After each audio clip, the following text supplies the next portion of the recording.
విప్లవాలు వచ్చాయి, పోరాటాలు జరిగాయి, రక్తపాతం జరిగేది. ఏం అడుగుతున్నాం? సమానమైన వాటా ఇస్తున్నాం. కానీ దేశంలో భారతమాత బిడ్డలకు అయినటువంటి బీసీలకు వాటా ఇవ్వరా? ఇవ్వకపోతే బాంబాయి పెడతామని చెప్పి ఈ దేశానికి హెచ్చరిస్తున్నది. పార్టీలన్నింటినీ హెచ్చరిస్తున్నా. మీరు అనుకోవచ్చు బీసీల అమాయకులు, బీసీలు ఏం చేయాలని అనుకుంటుండొచ్చు. ఒక్కసారి చైనా చరిత్ర చూడు.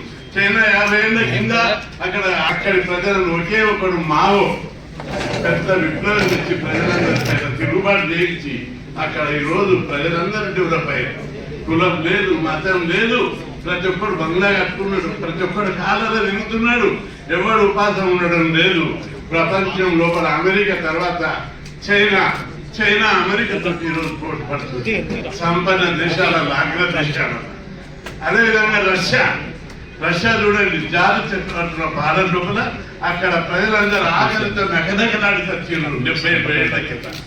ఎప్పుడైతే అక్కడ విప్లవం వచ్చిందో ఒకే ఒక్క లెనిన్ విప్లవం తెచ్చి ఆ ప్రజలకు సమాన అవకాశాలు కావాలని విప్లవం తెచ్చాడు. తెస్తే అక్కడ రష్యా ఇప్పుడు కాదు 30 ఏళ్ల కింద అగ్రదేశంగా అయింది.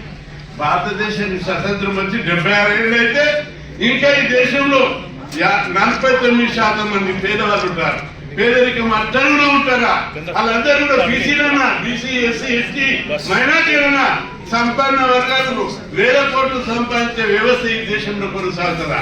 మేము బీసీలను భారత మాత, మీ భాషలో భారత మాత ముద్దు బిడ్డలం, మేము చిన్న కొడుకులం, మేము మా వాటా మాకు ఇవ్వరా?